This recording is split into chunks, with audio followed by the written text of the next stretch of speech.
You're listening to School Counseling Simplified, a podcast with easy-to-implement strategies for busy school counselors. Here's your host, Rachel Davis from Bright Futures Counseling. So I've got a question for you. How would it feel to know that you're delivering top quality lessons, small groups, and individual activities to your kiddos, but that you're not having to sacrifice your nights and weekends planning? That'd be pretty great, right?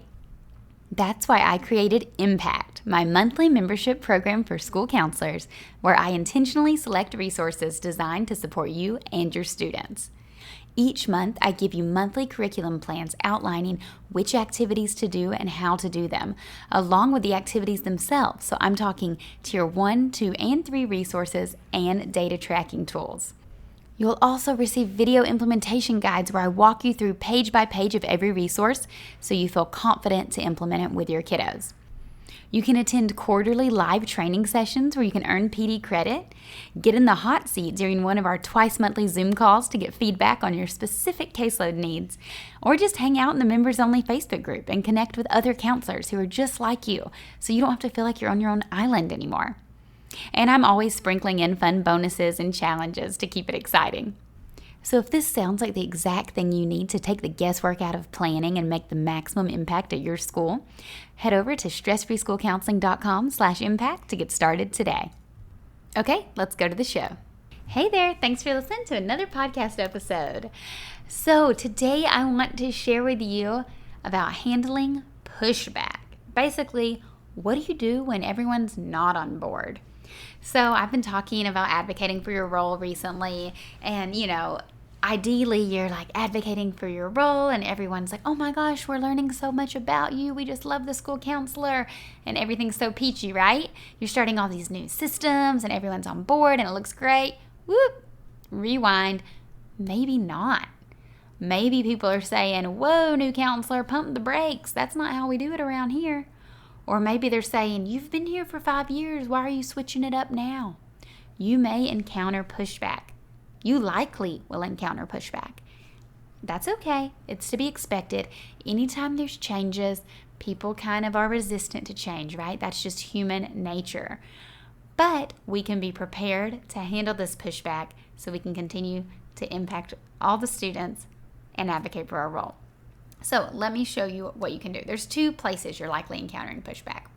First, from others, and second, from yourself. That one you may not have seen coming. But first, let me talk to you about what you can do if you are getting pushback from other people. So perhaps this is from your admin. Perhaps this is from teachers, maybe parents. Maybe students don't even want to show up for your stuff. You may be getting pushback from a lot of people, and it can be hard to hang in there and to believe in what you're doing when you're getting this pushback. That's why I want to equip you with these skills to handle it. So first up, share the purpose and the goal of what you're doing. So this is so important. Explain why. A lot of times people are resistant to things that they don't understand, and they don't like what they don't know. So make sure that you're explaining why you're doing things. What is the purpose and what is the goal? So one way that you can do this is to clearly communicate why you're going to be pulling students from class. A lot of times parents and teachers are all about the academics and they get very upset if students are missing a lot of class time for social emotional learning. So there's twofold to this. First, you can be super preventative and try to educate your community and your school on why social emotional learning in mental health is just as important as academic learning, right? You can reference Maslow's hierarchy of needs and how students must have their social emotional needs met before they can get into that higher level thinking. So if you're in a place to do that kind of preventative teaching, that's awesome. Preventative is best. But if you're at the point where you're getting a referral and you're recommending a kid for once a week sessions and you're getting pushback from parents and teachers, now's not the time to, reference Maslow and do the whole mental health rocks speech. Instead, you need to give an actual reason for why kids should be seeing you, right? So explain your why. Explain the benefit. Your child will actually be learning more and getting more out of their classes when they can learn to self-regulate their emotions, or when they're not escaping every 5 minutes because they feel so anxious to be in there, right? And you want to explain this using data. So use data and research to back you up. access ASCA. They have so many great resources, kind of like I talked about in the previous episodes. I talked to you about how you can use MTSS as the school counselor and how you can use the ASCA national model and those student standards. Reference those student standards and say, this is what we're working on. These are the areas in which we're going to improve. These are the objectives we have for your child's learning, and these are the goals. Even better, get the parent and teacher on board with forming these objectives and goals. Say your child is referred for this. Let's sit down and talk about what's the goal here. What is our purpose? What do you want for your child? Let's make it happen together. So collaborate and communicate. That is essential. So you want to use that research to back you up. Also, data. Show how, previous students have benefited from a similar intervention. Obviously, keep it confidential, but you can share some of those results. Hard data is hard to argue with, right? And as you're seeing students, give the parents updates weekly on how they're improving or what you're doing to help. Now, you may still be encountering resistance after doing this, so you need to find your allies and use them. So there will be people on campus who are on board for counseling. It's always like this. You have some teachers who absolutely don't want you coming in, and then you have some teachers who are like, come in whenever you want. If anything, you could tell the teachers who don't want you to come in that they're getting a little mini bathroom break by you doing a class lesson, right? Spin it to their advantage. But no, in all seriousness, we want them to understand the value of what you're doing here. But find your allies and use them. So what I mean by that is find the people on campus who do believe in counseling and who do believe in what you're doing, and help them spread the word, right? So let's say that your principal is on board and he really believes in what you're doing, but you have some teachers who are still giving you pushback on coming in for class lessons. I know this has been the case for me.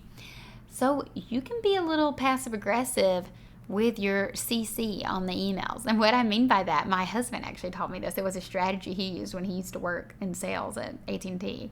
But he would CC people if they didn't reply, CC his boss. And I was like, ooh, that's kind of passive aggressive. I don't know about that, but it is effective. So take it as you wish.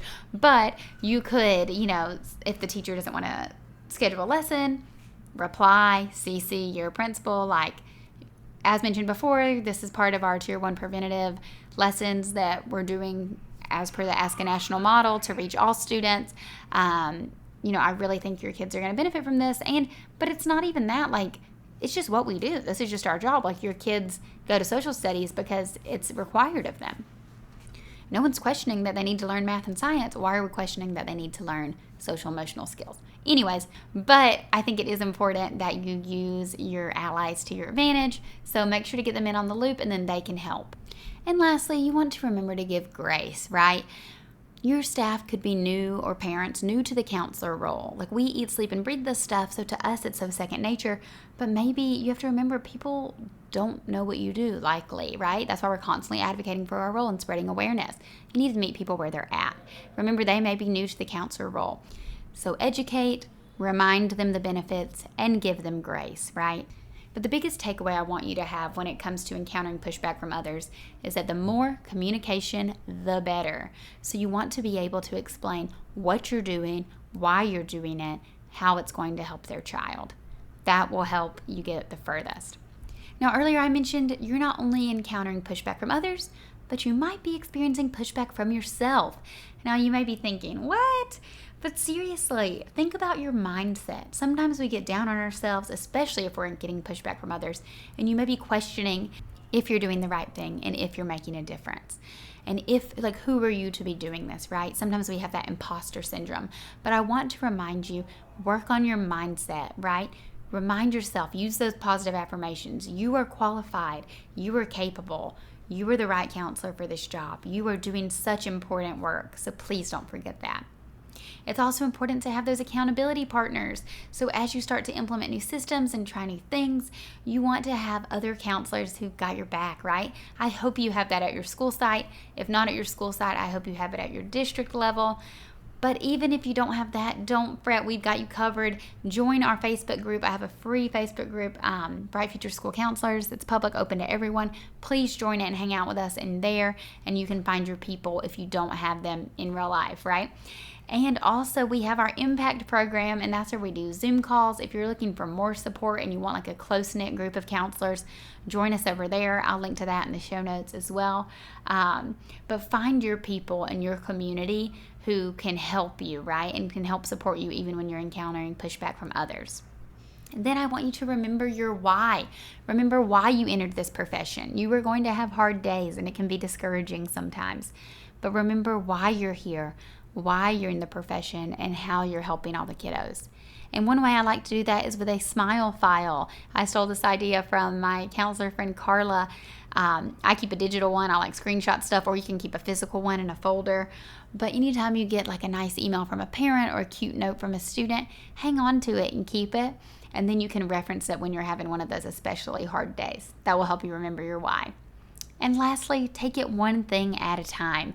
So as you're into the new school year, you probably have a lot of ideas and you're trying a lot of new things, but give yourself grace and just do things one thing at a time and don't get overwhelmed, okay? You've totally got this. I hope you found that helpful, guys, whenever you're encountering pushback from others or yourself. I have something for you. I have a freebie for you with some more strategies on how you can increase your impact and get that recognition that you totally deserve. So please download my Stress-Free School Counseling Toolkit. I think you'll find it helpful. We'll link to it in the show notes, and I will talk to you next time. Thanks for listening to School Counseling Simplified. You can find the links from today's episode in the show notes. If you'd like to connect with Rachel, she's on Instagram and Teachers Pay Teachers at Bright Futures Counseling. Be sure to subscribe to the podcast so you don't miss any episodes of School Counseling Simplified. Talk to you next week.